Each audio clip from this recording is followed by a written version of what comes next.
Mystic Manifesting family. Nick with Mystic Manifesting here, and making do with a situation where I didn't think I would be at, but just felt very inspired. So let me jump on a live. It's been a while since I jumped on live. You had my mom and Lily hosting me at the show. It's been 2 weeks, and I probably gained about 5, 10 pounds in that time of just eating out with everybody and celebrating life and accomplishment. But you know, back on the diet as of today and tomorrow, because today's my Friday at work, which where I am. Nothing going on, so blessed with a beautiful, easy day. So I'm here. Figured come on and recap the show and how that experience was.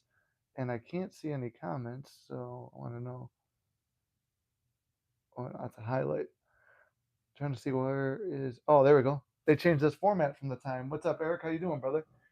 So they changed that and talk about me being on break from the channel for a while, which is where I was. Yes, John, I'm back. How you doing, brother? I got your email. I just haven't had a chance to respond to it. And if you're having problems getting on the Discord, let me know. It always tells me that you joined it, but then you're gone. Just let me know like through an email like you did. I read that one. I just didn't get a chance. I don't know if it's kicking you off or you're getting off or whatever's going on. So I don't know if you're having problems with that, but let me know. But we definitely did not kick you off on purpose. Um, what's up, Nick? Thought about you going live today and have it. There you go. Yeah, I thought about it. I'm like, somebody's got to be thinking about it. So, because I couldn't get it out of my head, trying to stay cool in this heat. Yeah, there you go. We got a hot one coming here to Chicago tomorrow, which I'm cool with. I love it. I'll keep that heat and that humidity, but it's been a little bit too much humidity lately. Um, but yeah, I'm here. I'm back. It's just funny how everything you ever asked for in life, you will get it, and then sometimes it takes time, and sometimes you forget that it was a desire you had, and it comes into fruition. And I'll talk about like everything that led me up to doing that show because I didn't really talk about it that much. I was on like a heavy deficit of like I had 7 weeks, 50 days to cut. Well, I wanted to cut down to having abs, and you watched the show, you saw they still weren't there, but you'd be able to maybe in the lighting you could. I couldn't really see backstage. I could kind of get them popping a little, but I went from 220 pounds to 190 in 7 weeks. So I got myself all put together for that show. And it's like when I was doing lives, I'm like, I didn't want to do lives or coaching, and people I was working with, and even my monthly client, it's like, okay, we summed up all our sessions, and I'm like, oh, you know what?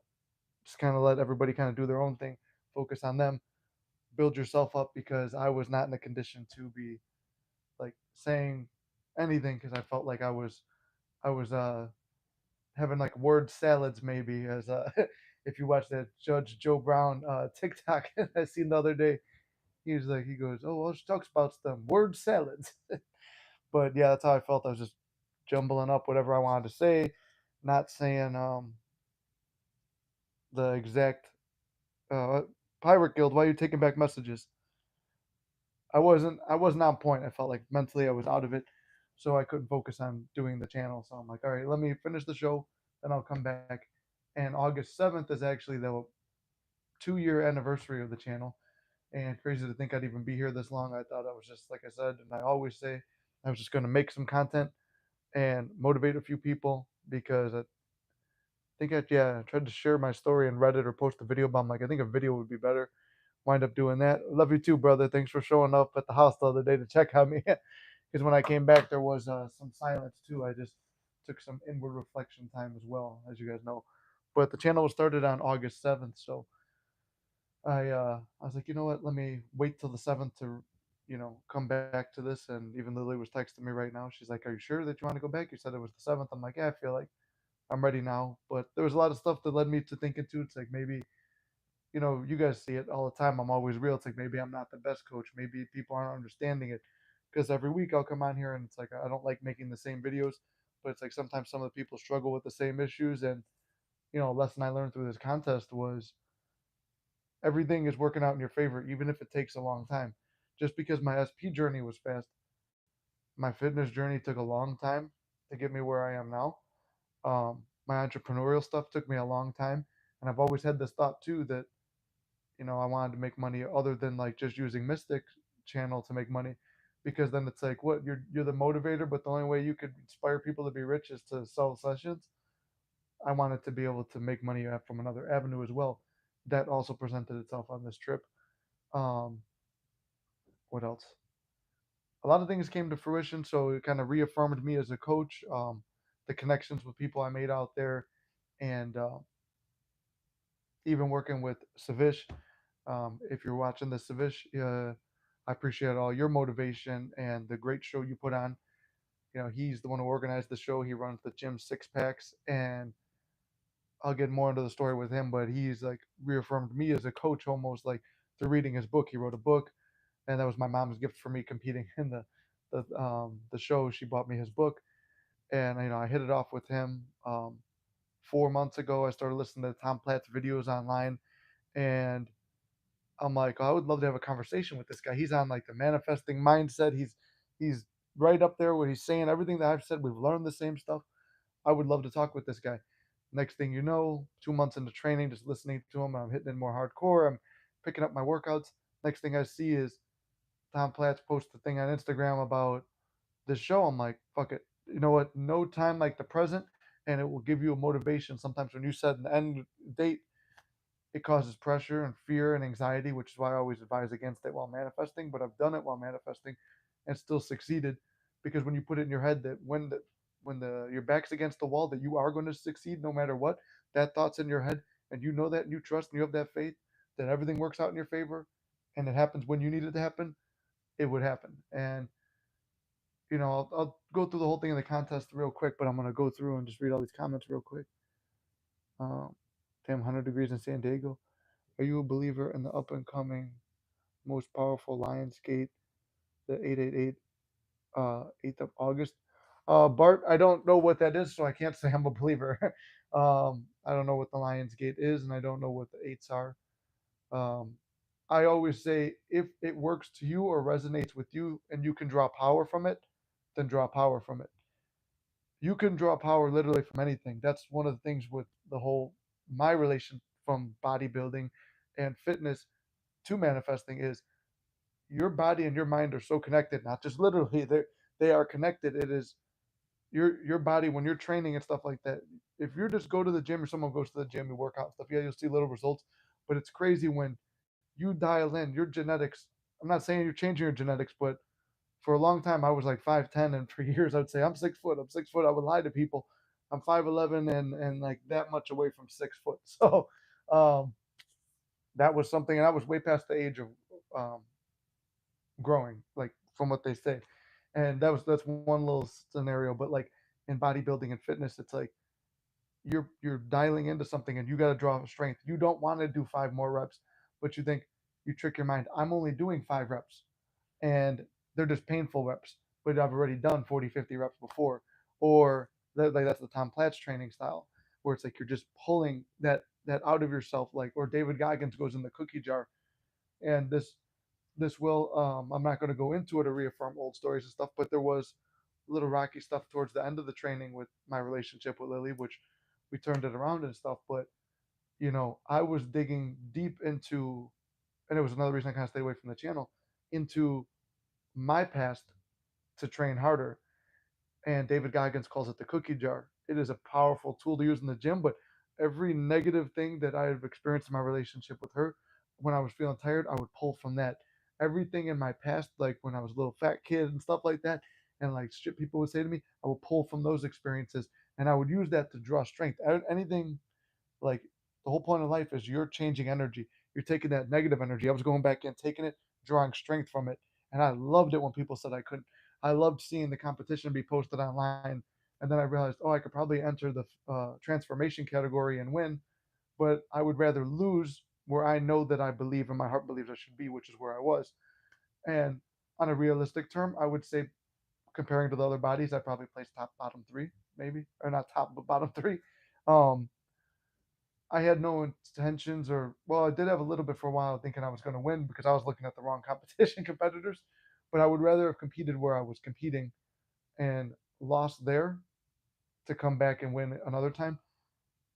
And at the end of it, my whole goal was like, I wanted to, meet Tom Platz and be able to talk with him. I'm like, maybe this is a way where we can talk about manifesting and fitness and the relationship with the body. I think he communicates it in a clearer, more concise, more poetic, artistic way than me.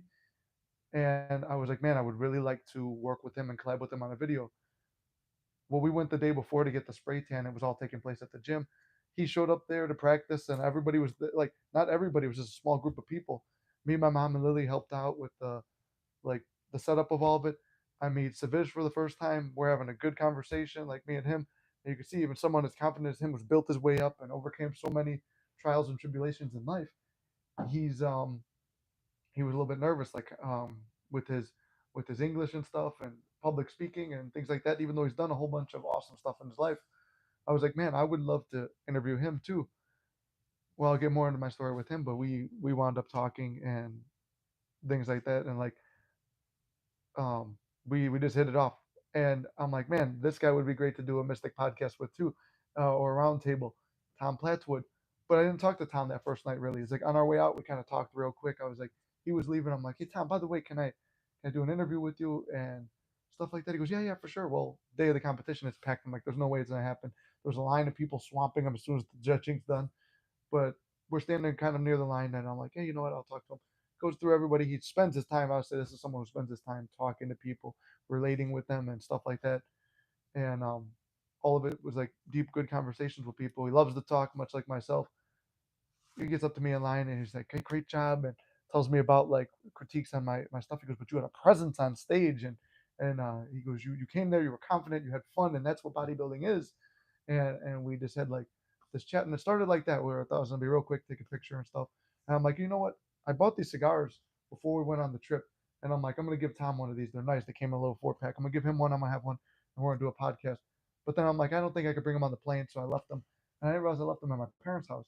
My mom was packing her bag. She goes, "Oh, I brought the cigars," and I'm like, "Oh shit!" Like they're actually here now. And then I'm like, and I had some Mystic shirts I was gonna wear. Packed like the three that I had, and the sizes all just happened to fit. And I'm like, all right, I'm gonna give Savish one, and I'm gonna give one to Tom. So I give Tom that and a cigar. He's like, "This is awesome," because he's into cigars too. We wound up having this whole conversation. We talked so long that through my spray tan, I was sunburned. It was like all the way from probably about an hour and a half. It's like almost the whole damn podcast. My mom filmed like the first 20, 30 minutes, but then she went to sit down because it was hot and she was feeling it. Even Lily was kind of like off to the side, but she stayed there with me, and we just had all this great stuff. And like he would stop, take pictures with people. It was like I was kind of like trying to say goodbye, like, "Hey, let's do that." And he's like, "Oh yeah, one." And like one of us would say one other thing, and we would keep talking. And he was like, "You just have that personality and the longevity that you would make it in this sport." So it makes me want to do more competitions, get my body more where I want it. It was more or less this was something to break me through. But I learned so many lessons that have, I think, strengthened my coaching ability, my confidence, um, just me as a man, and on a spiritual journey. Just so many things I learned on this, and part of it was I had to retreat from everything, and it was not much time with Lily, not many dates. The byproduct is you save money. You save money on that, not going out on dates and stuff like that. But then the negative to it is you feel like your relationship's kind of there's a strain on it because it's like you can't really do stuff. Or if she wants to eat out and we go to a restaurant, she'll get food and I'm sitting there because I can't eat because I'm on my diet. So it was a lot of stuff to be learned. And in those times where you're alone, those 4 or 5 a.m. mornings when I was in the gym by myself, that was a lot of learning. When I was pulling bad memories into the focus and fighting them live in the gym, the battles that I had already won, but bringing them back, um, leading to near panic attacks at times. Uh, those were like you learn so much about yourself in those times alone, which is why, especially if you're on the SP journey, it's a blessing.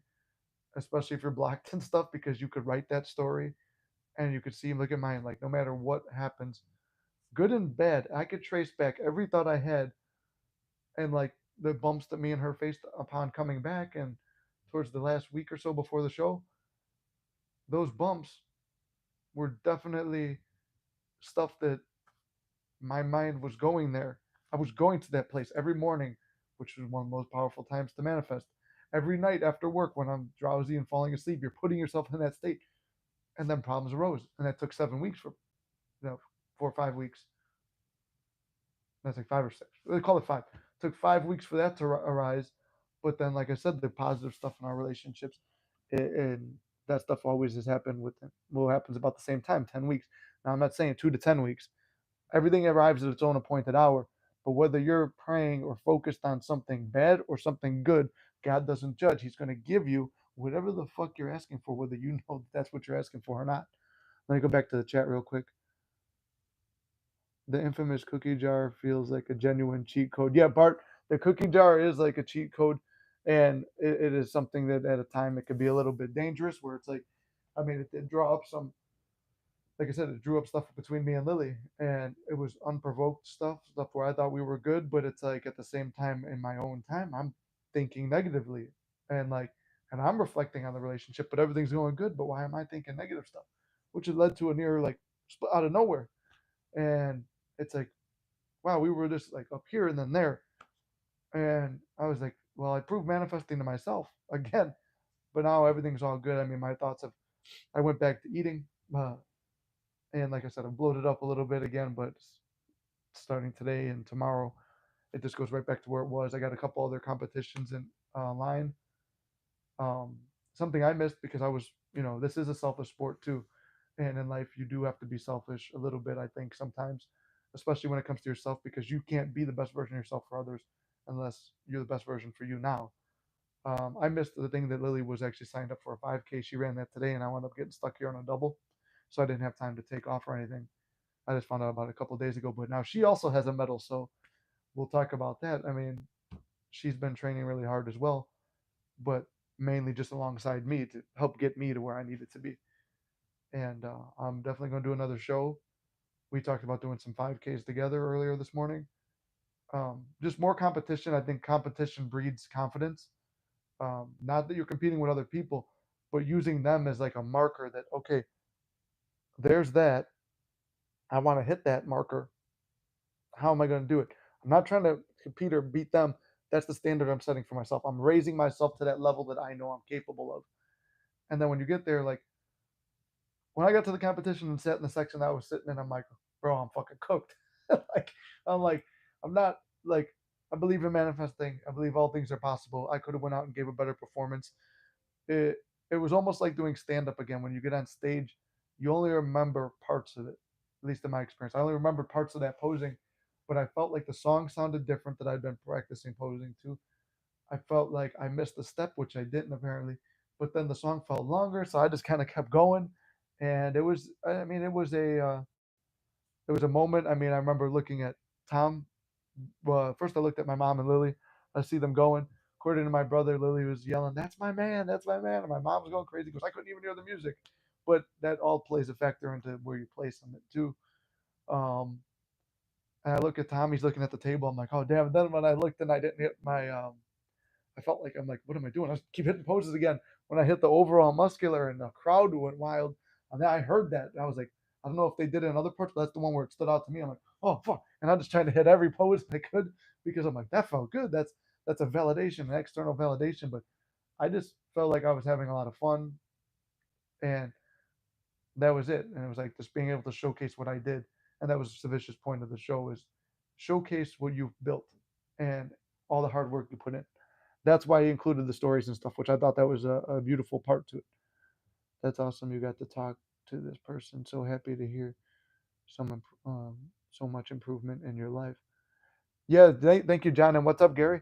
Yeah, it's just crazy. I mean, in 4 months, I went from like this guy is just an old legendary bodybuilder that I never really even watched when I was growing up, to 4 months ago finding him, and then it pushed me, and then I'll be like, I would during my cardio picture, like while he's yelling and stuff, and like be like if we're sitting here at the Mystic thing having cigars, or maybe I'm out in California with him, and my training partner, one of my training partners, I don't have a consistent one, but somebody who I train with, he would always be like, because Tom has a long ponytail, he's like, you're gonna grow your hair out like that too, because he saw how much I was like training like Tom and trying to do what he did, and it was funny. He's like, you're gonna grow your ponytail out too, and I'm like.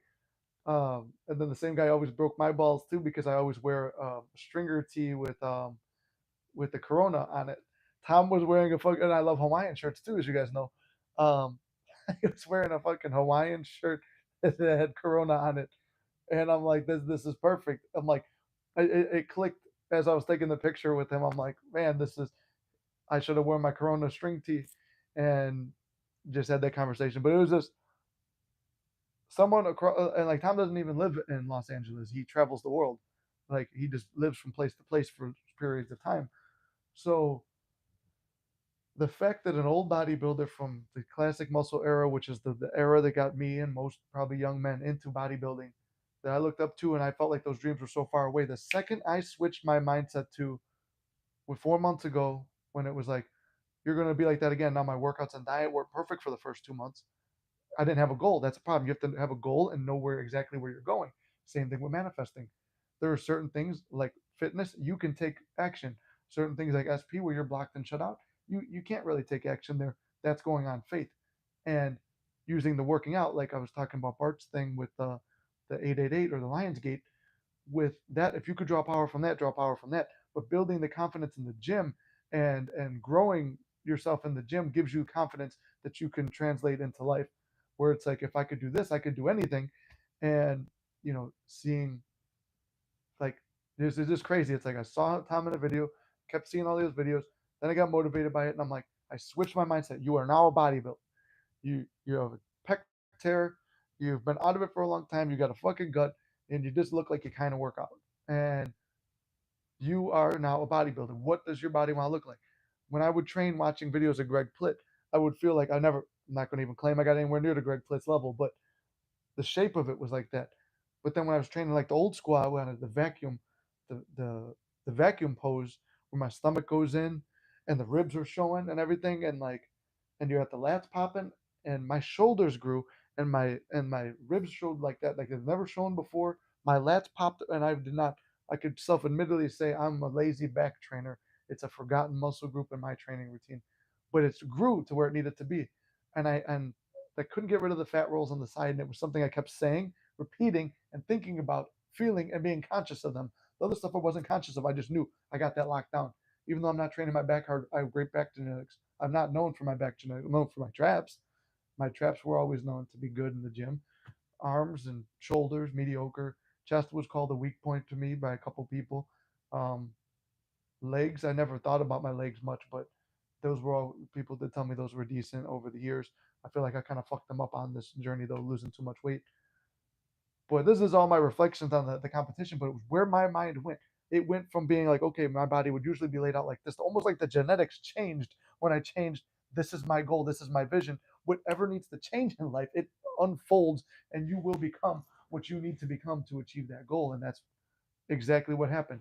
And Lily brought up the point. Her and my mom kind of like agreed, and they like gave me this point together at the same time. You may not have won the belt in first place, but you won the show, because at the end, everybody wanted to impress Tom. He's a legend in the sport.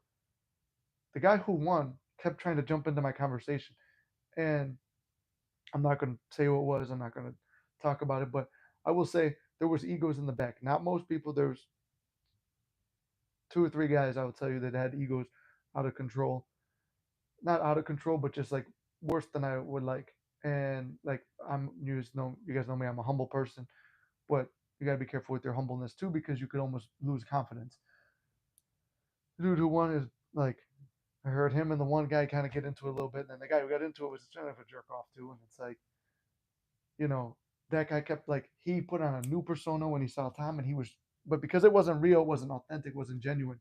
It's like Tom would talk with him a little bit. It's like, yeah, the guy's got a good body and stuff, but like he told me, he goes, there's a personality to it, something that's longevity, and he goes, and you have that. And then like Savish and me talked, and I kind of told him about the channel. I mean, I gave both them T-shirts for for Mystic Manifesting. I gave Tom the cigar, but we had this conversation, and you know, I got to get the clip from my mom, but she recorded like first 15, 20 minutes. But he was telling me, he goes, you have the personality for it now. You got to tone the body up. He goes, you're built like an athlete. Now you got to get it more into a bodybuilder style. So it's like, okay, now I see, like, helping me redefine the goal at the end, which is kind of like when people coach with me, and it's like they come with oh, I want the specific person to come back into my life. But do you really want that specific person, or do you want somebody that has the looks maybe and the attributes of someone else? What do you really want? Are you open to anything? And I will help kind of figure out where your goal is. And if your goal is that one person, then yeah, we'll work on that. But like this was kind of something I needed. So again, knowing your target, knowing what you want, that's what comes up. But both of them, like they both acknowledge like my personality and a dream I had when I was 16. I guess I'll get into this. If you look back, I read The Secret and saw the movie and stuff like that when I was 16 years old. It was recommended to me through a personal trainer at the gym. So everything kind of comes full circle in life. 16, 17 years old, I find all that. 10, 11 years later at 27, everything's kind of come full circle. I wound up back in the gym environment. The environment that Zavish creates at his gym reminded me of the old days at the gym. They're a family over there. And the closest thing I've had to that is you guys with the Mystic Manifesting family. It was the closest thing I created with a little community. And like him and Tom Bolt says, like you care about people and the sport and the art to it, and just like in life. And I care about life and I love life. And it's crazy because in that 10, 11-year span, I was the worst of the worst. I was down, depressed, didn't care if I lived or died, putting myself in stupid situations because I didn't want to. And I was kind of hoping for the worst to come out of that. But for some reason, I always stayed. And I had the thought too, like, oh, nothing's ever going to happen to me. And it didn't. And thankfully it didn't because life is amazing and great now. But it took, like we say, time doesn't matter. And then we also say, like, everyone's like, well, but time does pass. And it does pass. But if I had to go back to wind up at that peak loving state with the SP, the show, the going back to a goal that I had all those years ago, the meeting people, to making impact, to talking to legends in the sport, like if I had to go back and you said, oh, you have to suffer all the things you suffered and 10 times more to get to the same spot, I would do it again. I would suffer 10 times more than I did throughout my trials and tribulations just to be able to do that again. And again, I would repeat this point that I always make to you guys: without trials, tribulations, and mistakes, you would not sometimes get what you want. Those mistakes, those fuck ups, that's why I always say you can't fuck this up, because those fuck ups are part of a bridge that gets you to where you need to be. And those times lapsing on the diets, the tearing my chest, all that stuff, it made for a more unique story. It made to like, hey, here's this guy's comeback. And it was a very symbolic, meaningful moment to me. But if I had always been in shape and I had always been doing competitions, it would just be like it was to some of those arrogant guys who had all been winning for a long time. It's just another competition. Two, two or three of them were like, "Hey, this is just yeah, I'm just getting ready for a bigger show. I'm just using this to knock one down." So basically, a show designed for people just to celebrate. You're just there to knock it down and whatever. But like I said, I'm not going to shit talk nobody. That's your goal. That's your goal. Me personally, that would not be something I would do. But if I was someone who was just winning, winning, winning, and going there and it's just another thing to go and it's like, oh, cool, there's a legend here. I'm probably meeting legends all the time. It wouldn't have been as symbolic as it was. My relationship with Lily, let's say, like when we first met, if we never broke up and had all these things, and I would have never learned manifesting. This channel wouldn't have existed. People who have been helped and had success after would have never. Not, I'm not going to say they would never. They could have through another source, but they would have never met or worked with me. Um, and then all those things that would have happened wouldn't have happened because it would have been okay, perfect relationship. Here we go. Things are off to the races, and that's it. No, you're not. It's just like when everything's perfect, you don't learn a lesson. You didn't develop. You didn't become of more of a spiritual being. You didn't elevate your soul. You didn't level yourself up and become a better person. Through that journey, I've gained more confidence. It's pushed me to do so many things to get out of my comfort zone. Even through this channel, it's like you come in here now, like it's me as a coach. Like I come in, okay, I'm presenting myself as the guy who's got his shit together. And I will always be the first to tell you, no, I don't always have all my shit together. I'm not going to be a coach where it's like flashing all this shit. I always tell you, I'm like, I get my watches for less than 50 bucks on Amazon. I buy my nice clothes on Temu and the thrift store. Um, all that stuff. It's like, yeah, would I like other stuff? But to me, that I like nice clothes, whatever. So it's like, and fashion and the nice cars and everything. But if I don't have it right now, it doesn't mean I'm a failure. It doesn't mean I'm not going to get it. Doesn't mean you're not going to get it. You're just here now and loving every moment, being in the present, and realizing that there's a lesson here to be learned, and I'm excited to learn the lesson. I'm open and receptive to the lesson. And how do I become the best version of myself in this process? That thought process, that mindset is something that really became more clear on this journey. And I thought that would be very important to pass along to you guys, because another thing when I was starting this is, how do I become a better coach? How do I feel like I'm not letting people down? And it was like, okay, buckle yourself down. Know your value, know what you've done. Write down things that you've accomplished in manifesting. Why is manifesting real to you?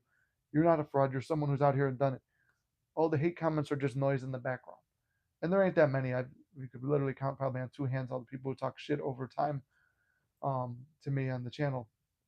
Overall, it's been overwhelming love, because I feel that I'm genuine and I know that I'm genuine. So I'm here presenting my authentic self. And the people who understand and respect and love that fact and can learn from it and elevate and grow from it, they've stayed around and they're still here. Sometimes I feel bad when I see it's like they don't have their thing yet. And I was bringing it into my consciousness. It makes me feel bad. But it's like, no, I've been like everybody who's like after every Monday live, I'll sit down and be like, do a quick scene for each person that I remember something. And it's like, all right, cool. I'm doing that. And then it's like, sometimes you get hit with the 3D again. It's like they're, they're, what do you call it? They're still struggling or whatever. And the next week, I'm like, did I not do it? But that's just me basically getting validated from the 3D. Like, hey, it's, I got a message right now. It says, you'll be fine. You can't fuck this up. Don't fuck this up. It's from Lily right now, because I told her I was nervous to kind of come back.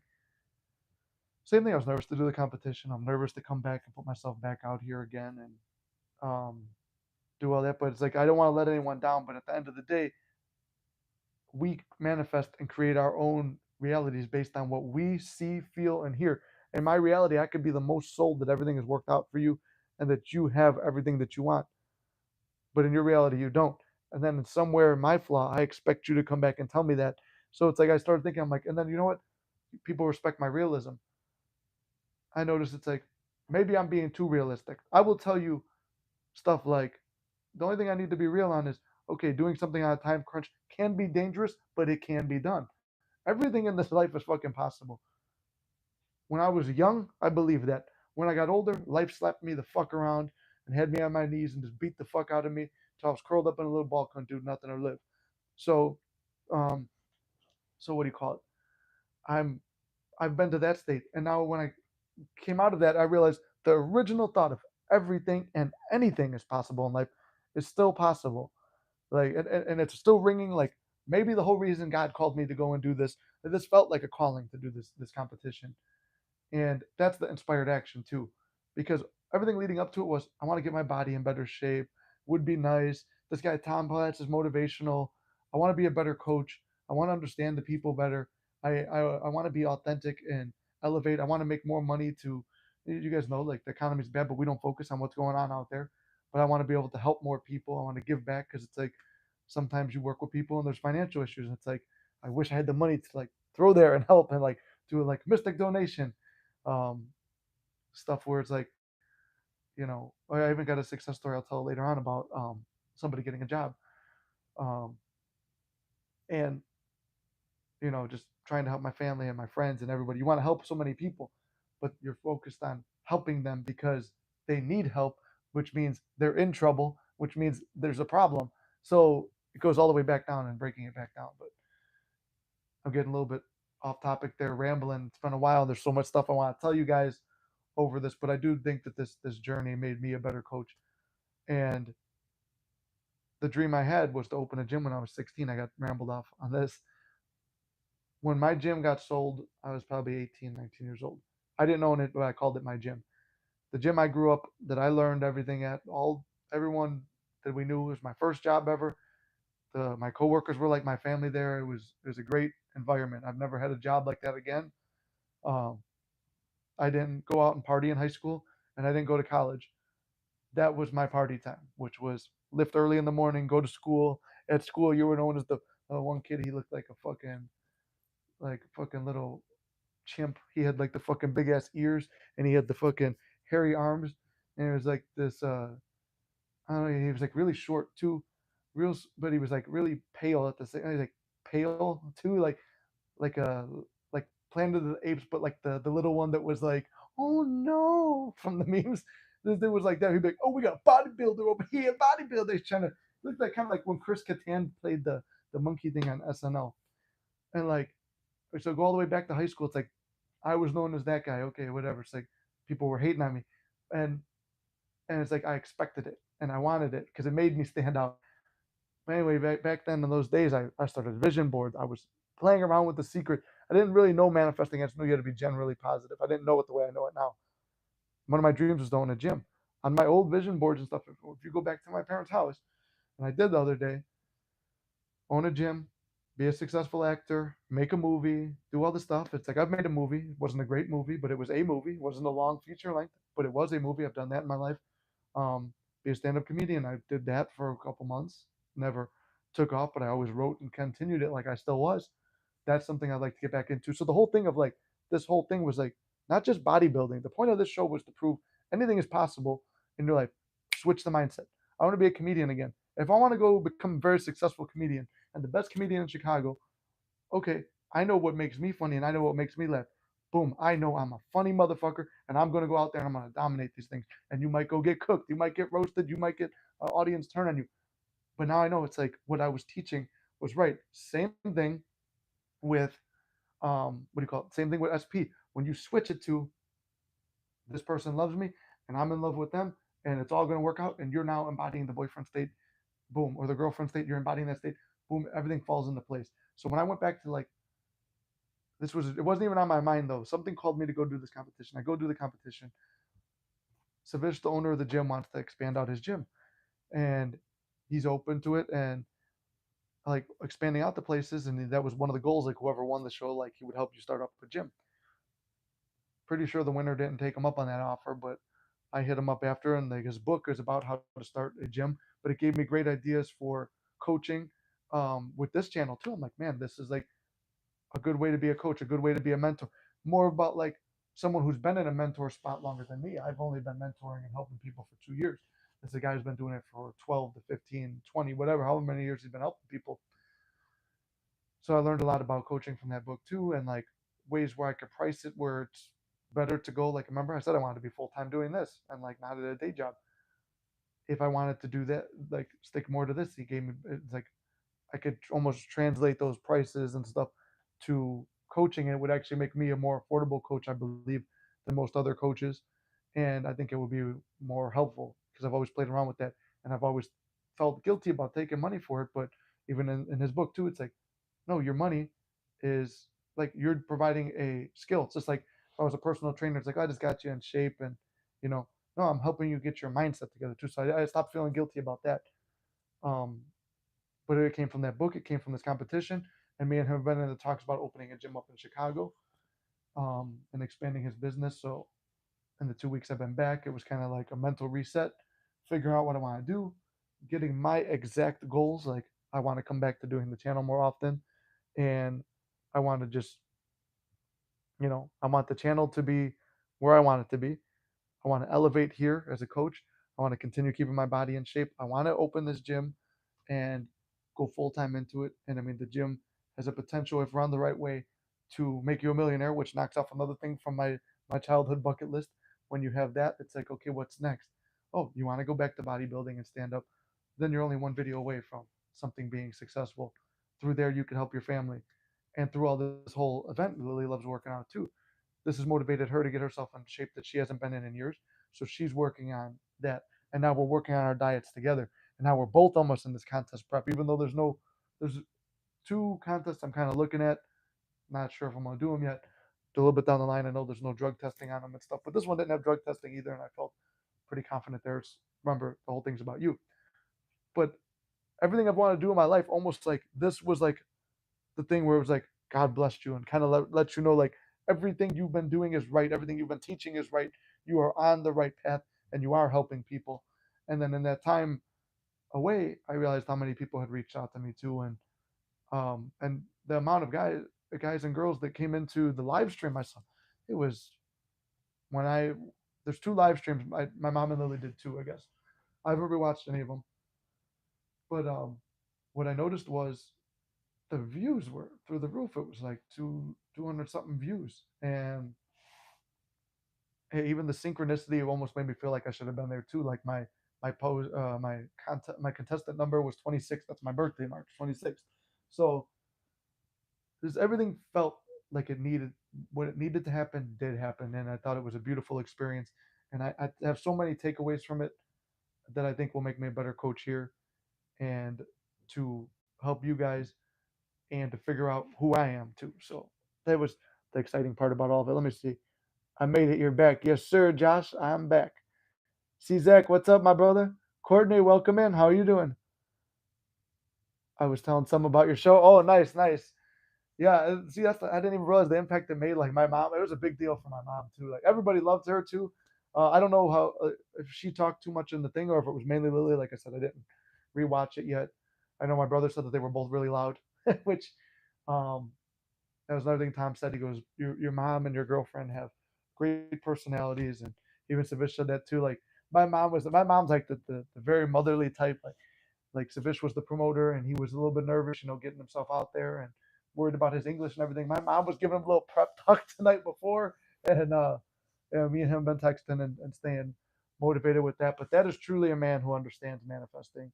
Maybe he doesn't call it that, but he is going to come and do a podcast. I don't know if I'm going to fly back out to LA or if yeah, it's like maybe I'll fly back out to LA or maybe he'll come up to Chicago. But we'll do another podcast and me and him, or maybe we'll just do it over Zoom. But that guy, the stuff he's overcome, and it was just the vision of like it's like a modern day Arnold, and like coming from another country, a war torn country, and like I don't want to tell his whole story because it's great and it's in his book, and he told it during the thing.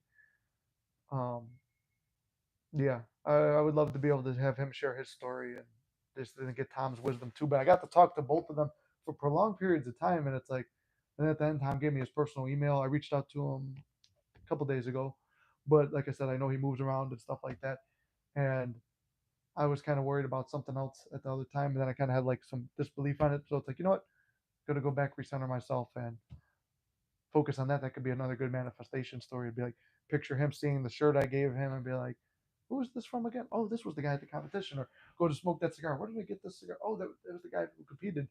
And then, oh, I gave him my email, didn't I? And then seeing that. So it's like little things like that. And I'm vocalizing them here, so that's probably the way it will happen. But yeah, man, so many great things came out of it, and I'm happy I've done it. And if you guys have a challenge or something you're interested in, even if it's not something you're interested in, maybe someone's roping you into it, go do it. Like Lily got roped into doing this 5K today, and if I would have known ahead of time, I would have requested time off. But instead, I'm here working a double. Um, if you can, it's like find something that like ignites a passion in you that's going to cause you to grow physically, mentally, spiritually, emotionally, and then I mean that's what I did through this whole prep, and you know there's little manifestation stories when I was away. My dog jumped off, our family dog. He doesn't like using stairs. He dives off 4 stairs. Does it all the time. So I don't think anything of it. My brother said his leg looked like it was broken, the way it was swollen and stuff like that. He goes, I thought right away. He goes, no, this is something bad. Like, and like when things go horrible, that's when you kind of turn to manifesting. When really you're manifesting and you're thinking all day long. So my brother goes, oh well. He goes, I'm sure that he goes, I'm sure it's fine. We'll get to the doctor. They're going to say it's no big deal, blah, blah, blah. But he goes, it looked bad. He couldn't put weight on it. He was screaming, stuff like that. They get the dog to the vet. And basically at the vet, they're like, oh, it's just a little strain. Or not even a sprain. Or he just like, or sprained it or whatever. It's just like, it just feels weird. Give him this pill. Give him the pill. Swelling went down like within an hour or two, I think. And he goes, and then within a week, he was good. Like with a couple days, he was good. And they're like, we'll give it a week, see if he's better. And my brother goes, that to me proved manifesting because it looked so bad. And then I just said, no, it's not. This is what it is instead. That's the power of changing a story. Because whether the same thing of that, people will be like, well, dog's hand was never really broken. So your brother just probably misunderstood it. But it's all about changing your mindset. You could look at that and be like, oh, God damn it. This thing is broken. I know it's broken. And then you get there and it's like, phew, that's a relief. Instead of just having that knowing where my brother was able to be calm through an entire emergency getting there because he knows that it's going to be fine. He got himself all the way there, um, and had the whole thing done. And even before it was like fully healed, he knew what it was going to be. Because that's why I proved manifesting to me. Because he goes, every time I've been in trouble or I've struggled with something, he goes, I would just turn to it. And my brother doesn't watch the channel either. Is the funny part. The only time he's watched the channel was for the show. Um, but he doesn't watch the channel. He only picks up on the little tidbits of what I'm saying. And that was something where it's like, same thing with SP. It's like, it could be like, we need some time apart. And you could focus on like blowing up the phone, which I've done this. So, like, blowing up the phone, trying to talk it out, work it out, this and that, do all these things. And it's like, but the whole time your thoughts and your feelings and your predictions are all towards the worst case scenario. And you're leaning a situation that was meaningless. It's just, hey, we need some space. You're taking that and you're leaning it all the way to the negative because she's not responding fast enough. She doesn't. What does that mean? What does this mean? And you're overthinking it. Versus, we're going to be back together. Everything's gonna work out. I mean, that's kind of like when I said we went through a little bump with this whole show and stuff, like the last 2 weeks of it, and then like the first week back, we went through some stuff, and it was like we both had the mindset of like, we know we're going to work through it because we worked through so much other shit. But it was like before that would have freaked me the fuck out, completely broke me. Um, Made me question things, maybe look to other people for advice instead of look within my soul to who I am, what do I feel? Does it matter what anybody else thinks? Anyone else's advice? No, all that matters is my feelings and my thoughts on this situation and what I want to do with it. And we worked through whatever we had to, but it's assigning the value. Everything is inherently meaningless. I I could take the competition story and flip it negative right now. Watch. So you guys just heard all the positives to it. Well, I went to a competition. My six pack wasn't showing. I still felt like the palest guy out there. I felt so weird that I was the only one in blue trunks, and I still had a little bit of fat rolls on the side. I don't think I posed as well as the other guys. I feel like I fucked up my routine. They were unimpressed with me. I didn't get a belt. I talked to Tom, but maybe it's only because he felt bad for me. And Savish only wants to open the gym with me because I don't know. Maybe it's just an opportunity for him. So look at all the positive things I said. You could turn. They're all just situations. I could have did all the way to that like horrible side, versus the way I took it is I went there in the best shape I've ever been in, and knowing that I'm going to improve as I move forward. And it's like I was unique. I was the only one with blue trunks. People are like, "Oh, don't wear sunglasses." I wore sunglasses. I saw everyone else put their fucking sunglasses on. I'm like, huh. I was the one doing that first. Everybody copied me. I knew that I had a personality. So then when Tom wanted to talk to me and the amount of time he was talking to me, I'm like, he's talking to me longer because I am special and I stand out.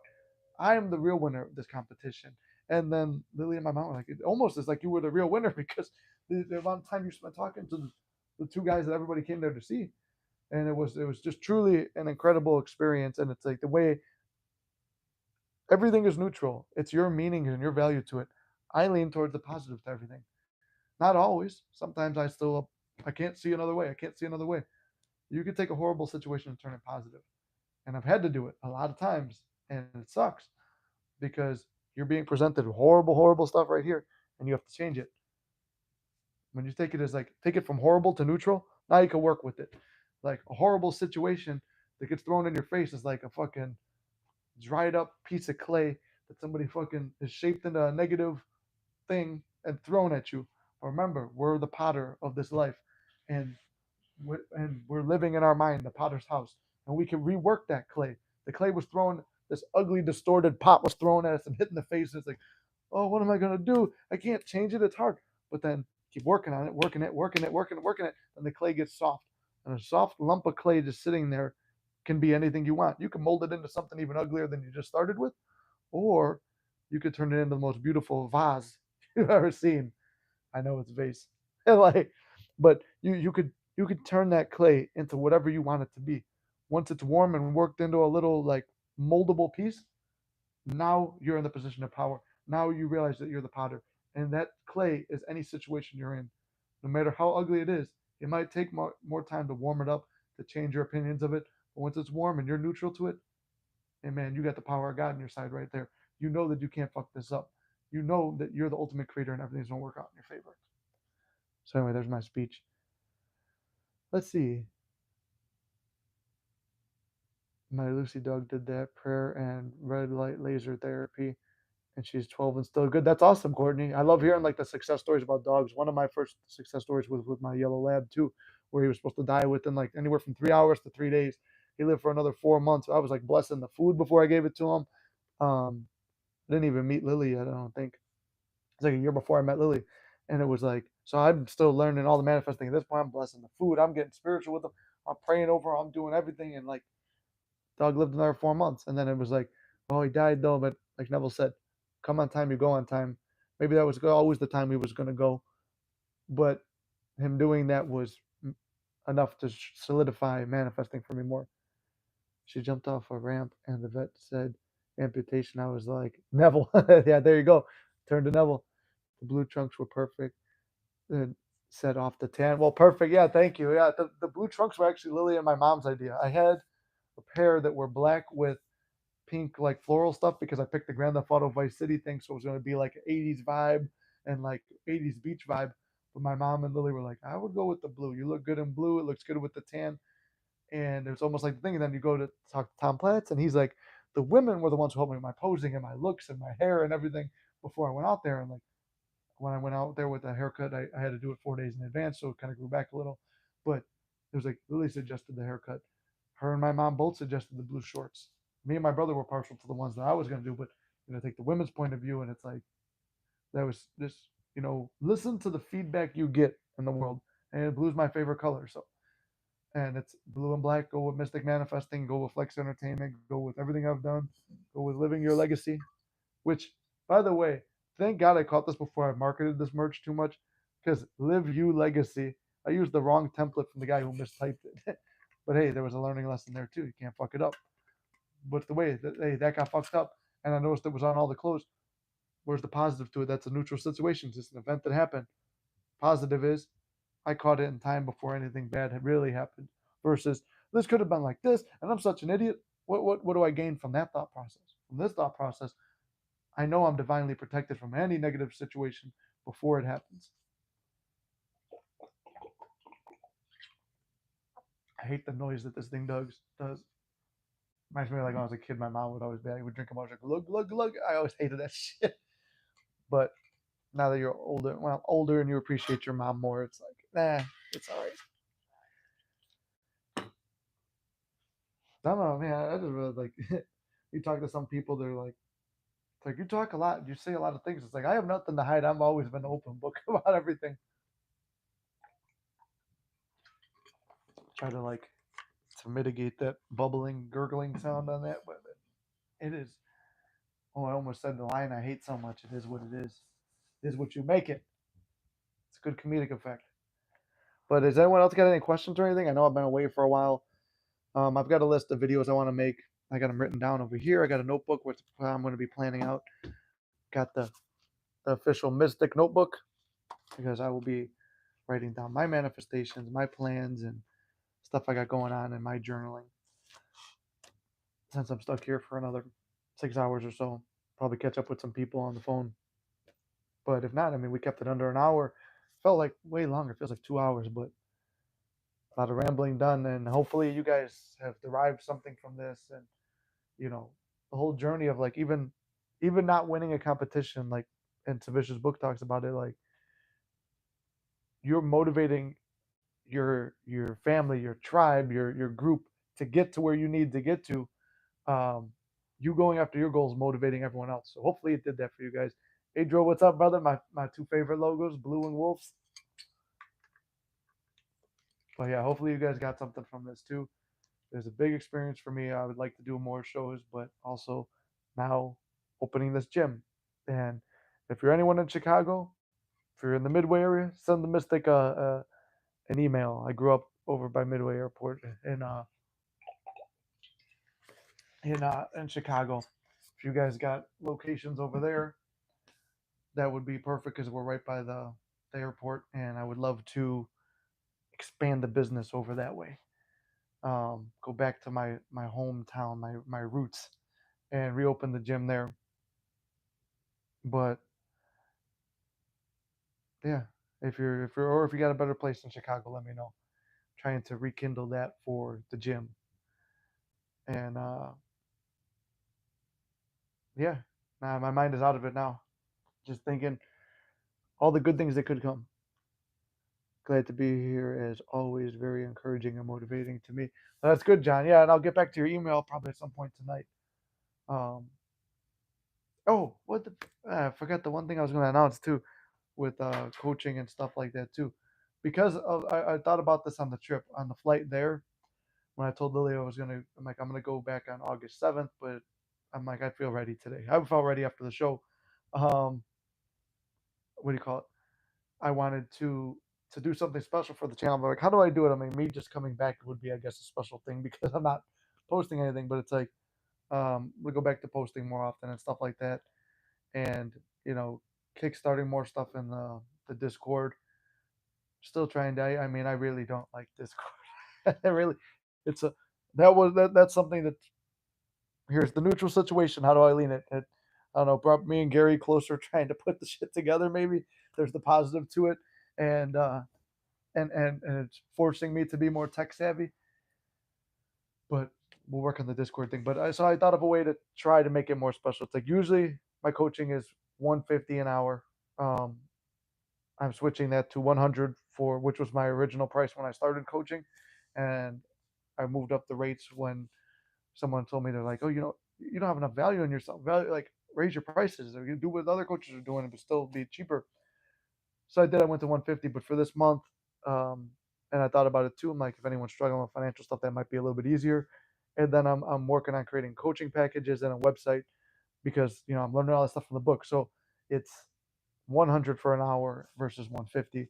So if you guys want to schedule anything with me, um, there's the Calendarly where you could just book on all my open dates, or you could just send me an email and we'll set it up that way.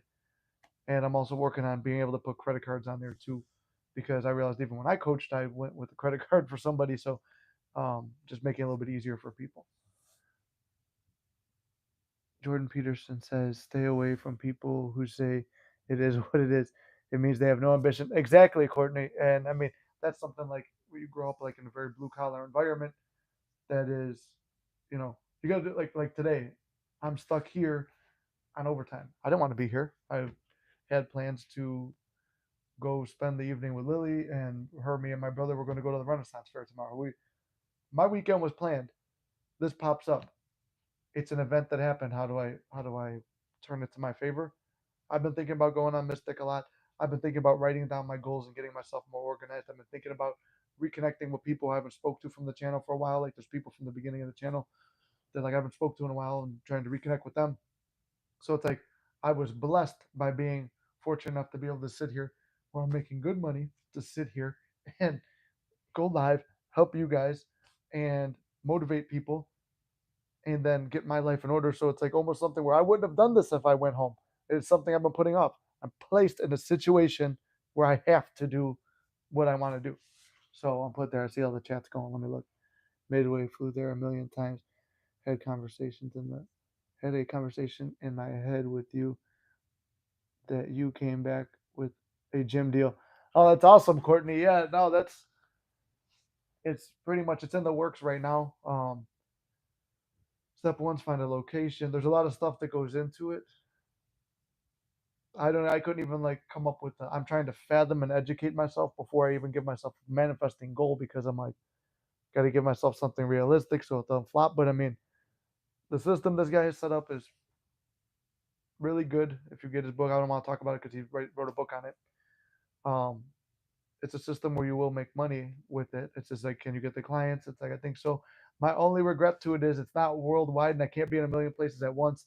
Like, all the regulars on here that talk to me regularly, the Mystic Manifesting family, it's like, I wish you guys would all be able to go here. And it's like, we can all work out. We recreate that positive, that vibe that I had when I first had the gym. Because when I was 16, 17 years old, anything was possible because it's like we were all young teenagers, early 20s. The older guys were in their early 30s. And it's like nobody wanted to grow up. Everybody was staying a kid. Everybody had all these big dreams and visions. And we were going to all open a gym together. I was going to have the clothing line, which now look at this. That was something else that happened. And not even from fitness, but there's some fitness related ones. And I used to write out all these like motivational slogans and stuff. So everything I've ever wanted to do, it's like it took time, but it's come into my life at a time when I wouldn't have expected it, which goes back to when you least expect it. Expect it.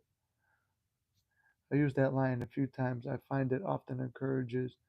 going with the flow, and I'm an airline. But yeah, the which one? What do you mean? Hold on, trying to think what line Gary said. Oh, the it is what it is line, Gary. I mean, if you could take power from that line, take power from it. I have a personal vendetta against that line because it's used in the trades, like I said, where, um, yeah, if you could take power from it is what it is, then take power from it. For me, I hate the line because in the trades and the way I grew up in the blue collar neighborhoods, it's just pretty much like, oh, life is fucking you. It is what it is. Sorry, deal with it. And I prefer it is what you make it because I was told when, sorry, Nick, you're stuck here. No one's coming to relieve you. It is what it is.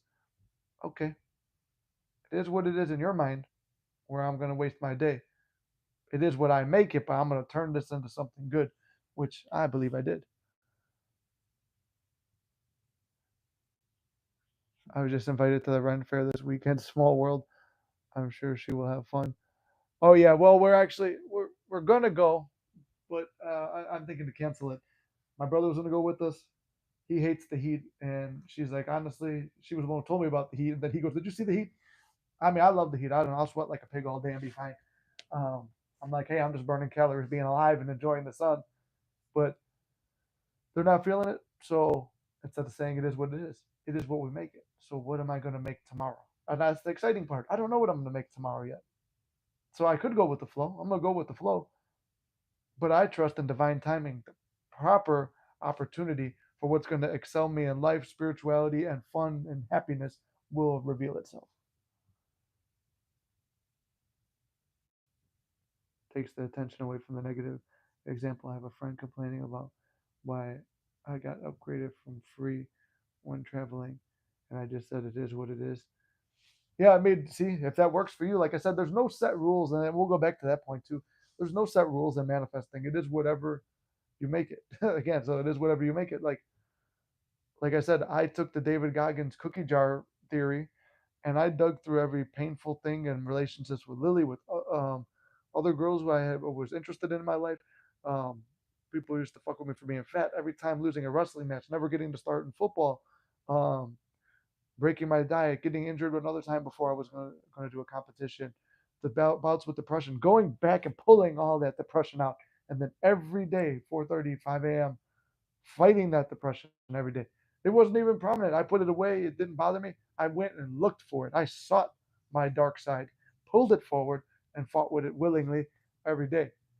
Problem was that pulling that shit out is hard to put away because it keeps you in that state all day. It's like, oh, I'm hungry. I would like a little coffee right now.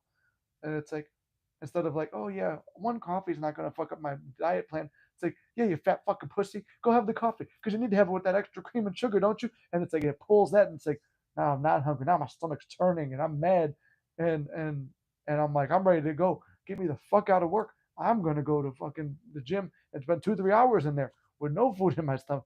So it's like you push yourself to the limits. There is a definitely for me there was a gain to that, but I was more depressed. I didn't want to take coaching clients. I didn't want to make videos. I didn't want to hang out with people. And I said it just started to weigh on my relationship with my friends, family, and Lily. So like there was a thing to going there. And if you have your dark side in check, keep it in check. It's not bad to pull a little bite of the cookie out of that metaphorical cookie jar of David Goggins, but be careful not to get caught up with it too much. Don't want to jinx it, but I will keep having a conversation when you tell me you open the gym, like EO Locker's grandpa opening the dance studio. That's awesome. Well, no, I appreciate that, Courtney. I think that there's no way you're not going to jinx it because don't see yourself as a jinx. Don't think of yourself as someone who's cursed or jinxed, or if I say it, usually bad stuff happens. Think to yourself that everything I say for myself or another will always work out in the way it needs to. What's it called? Uh, it will always work out in the way that it needs to work out. So don't even think that you're a jinx or nothing like that. Everything you say makes you a more powerful manifester. So go with that. It's polarity slash perception. Take the good with the bad. Yeah, exactly, Gary. See, I get what you're saying. For me, it's like, I mean, like I said, my metaphor about the clay and stuff. It's like you're getting slapped with something bad, and you can't see how it's good. The hard part is turning that bad clay vase or whatever it is, breaking it down, working it into something moldable clay, which is your neutral state, and turning it positive. We're literally just here transcending energy, or changing what energy is. Bad negative energy, break it down, spin it into something good. We're just energy. We're conduits for, what do they call them? Electricity transformers. You have the step up or step down. Let's be a step up transformer. You goes through there.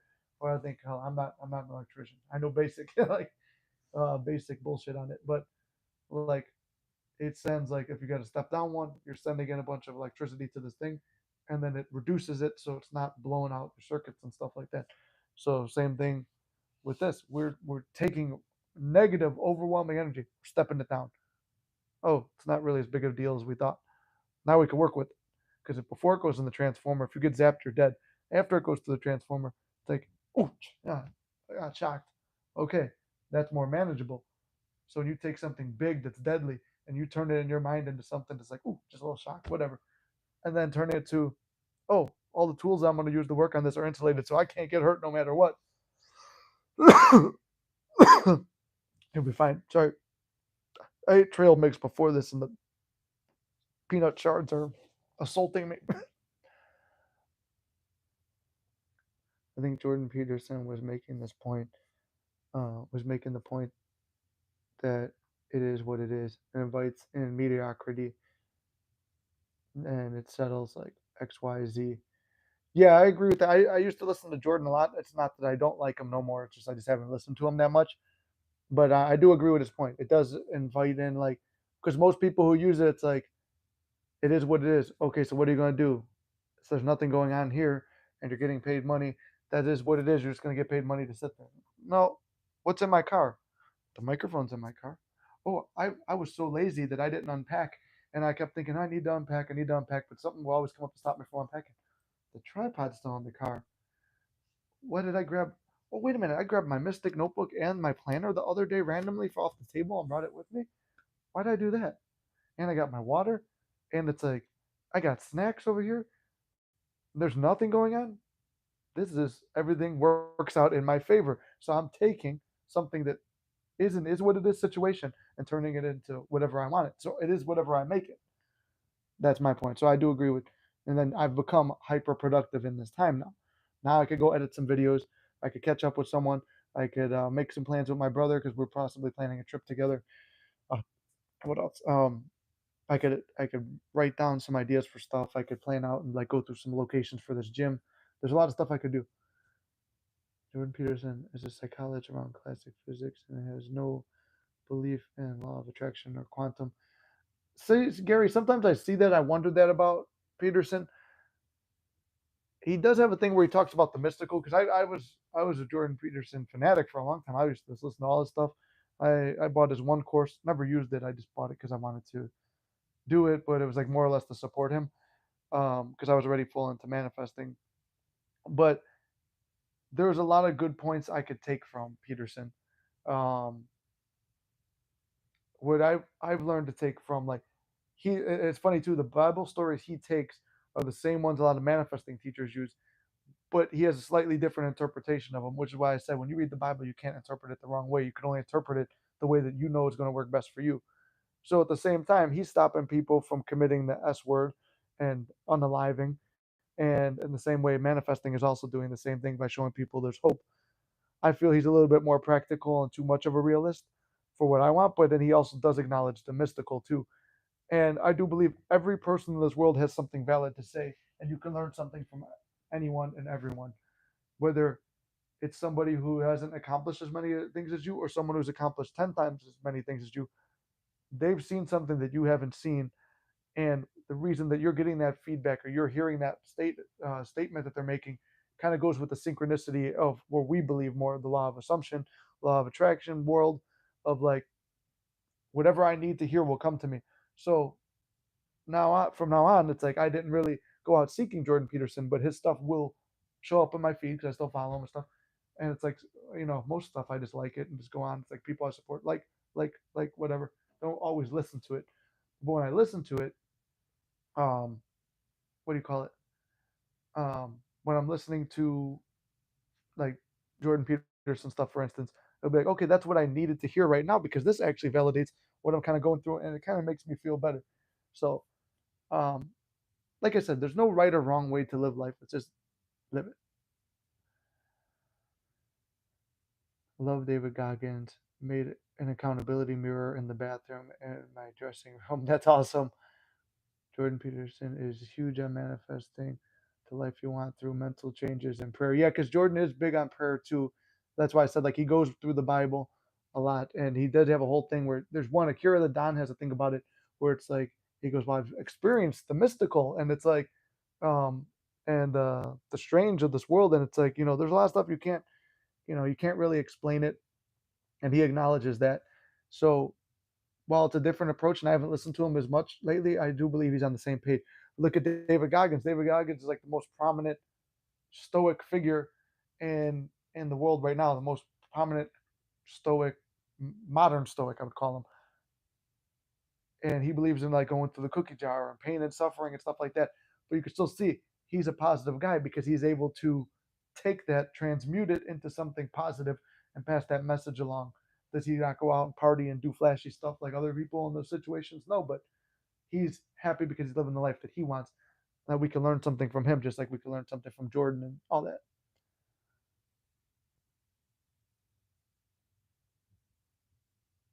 I've actually been quoting you, Nick, from the notes in the first session to friends of mine. Don't worry, I give you all the credit. I always quote the source. That's why I do. I always have to quote the source.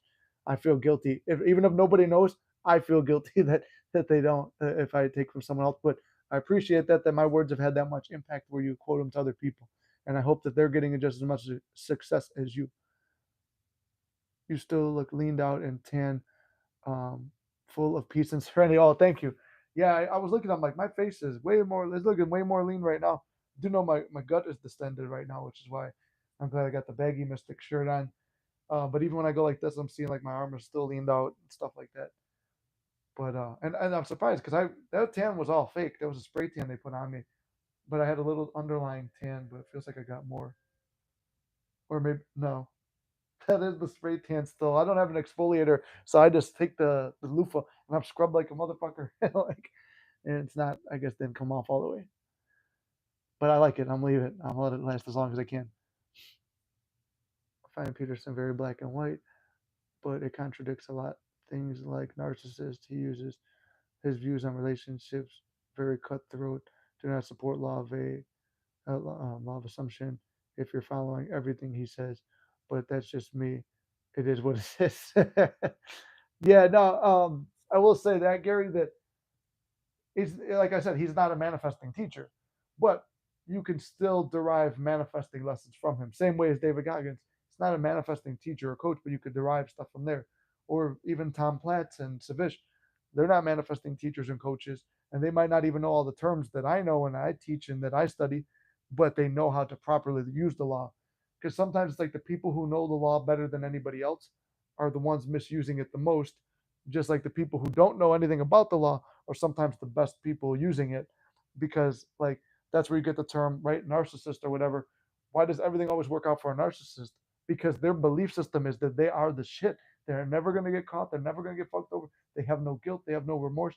I'm not saying we should be like that because that's fucking um what do you call it, there's a bad way to live at the same time, but they don't have a negative self-image, a narcissist. So if we're going to use those terms and stuff, they're very high conceptually minded, so they they won't run into problems. But the rest of us, we're humble and secure and stuff like that, or like humble with a little dash of insecurity a little bit. So it's harder for us to believe in the good things, if that makes sense. Um, but yeah, yeah. Like I said, you could take something from everybody. It's weird how stuff shows up in your feed. My SP sends me scripture every day, and it's weird how it will apply throughout the day in very mystical ways. Yeah, no, I've noticed that too. It's like the stuff that comes up in my feed, but it's like if somebody wants to be logical, they could say, "Oh, well, you create your feed," and which, yeah, that okay if that's how the statistics work. Sometimes things get through, and it's like, and you create your own algorithm in a way, and it's like it always happens to be the whatever scriptures I need to hear are the ones that pop up. Whatever Neville lecture I need to hear is the thing that comes up.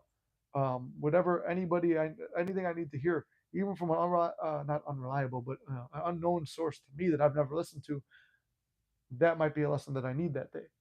So I'll be open to if my passion, like Bashar talks about, your passion leads you to where you need to go. And for me, I just was extremely passionate about going out here, and like this was just something I had to do. I felt no other way than I had to do this. Same way with when it came to SP and stuff. If I wanted to contact Lily and we were separated and broken up and blocked or whatever, do I want to reach out because I need to feel good and have her say something? Or do I want to reach out because it's a passion and it feels right and my mind is equal and it's the right move to make? It could be hard to decipher. And when it is, I just keep putting it out until it becomes so clear that I have to do it. Or you could get an overwhelming sense of passion, which was do this show, become who you were supposed to be. And this led me back to the original goals I had as a 16-year-old. And like my being a motivational speaker and helping people was literally the last thing on the stuff I scripted out as a kid through my bucket list, or not bucket list, but manifestation list, which before I even knew what it was. But I wrote out a list of all the things I want to do in my life. This was literally like going to be like my twilight years of just telling people what I've learned. Still at work. Like um, telling um, telling people how far I've come and how I did what I did. But somehow I wound up as a speaker first. I wound up as a speaker first before all that. And then it's like I was gonna have a gym somewhere in the middle, but now it looks like I'm gonna have a gym a lot sooner. And I wanted to be and I'm making sure it doesn't involve me.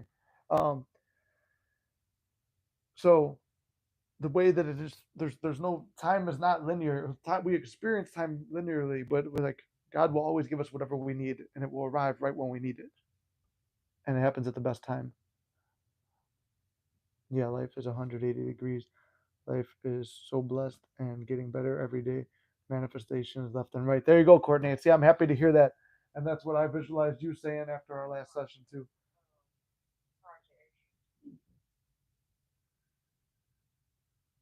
I think we're going to conclude it too because I'm just kind of getting the vibe of okay, maybe something's going to happen. Yeah.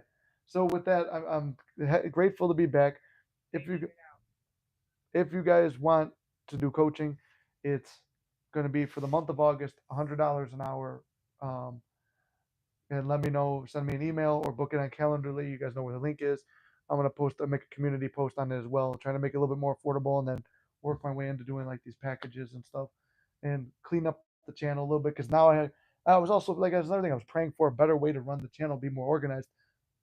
Now my new friend Savish, who I'm gonna open this gym with, taking what he did with like personal training, it's like there's parallels to personal training and this. I've done both. So now it's like, okay, well, if I'm gonna be a trainer again, it also applies to this. And like the package problems you would see with big gyms is almost like the package and the price problems you see with like big coaches. I'm like, how do I make it better? And it's like, man, this same thing could kind of apply. So I'm working on all that stuff. But if you want anything, reach out through an email or book on Calendarly. All right.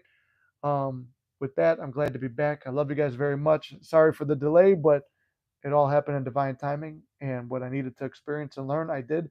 And I'm back now. And I'm going to go through and probably make some videos. But love you guys very much. And I will see you on Monday morning. Where's off? It's been too long since I've been here. There it is. All right. Love you. See you Monday morning.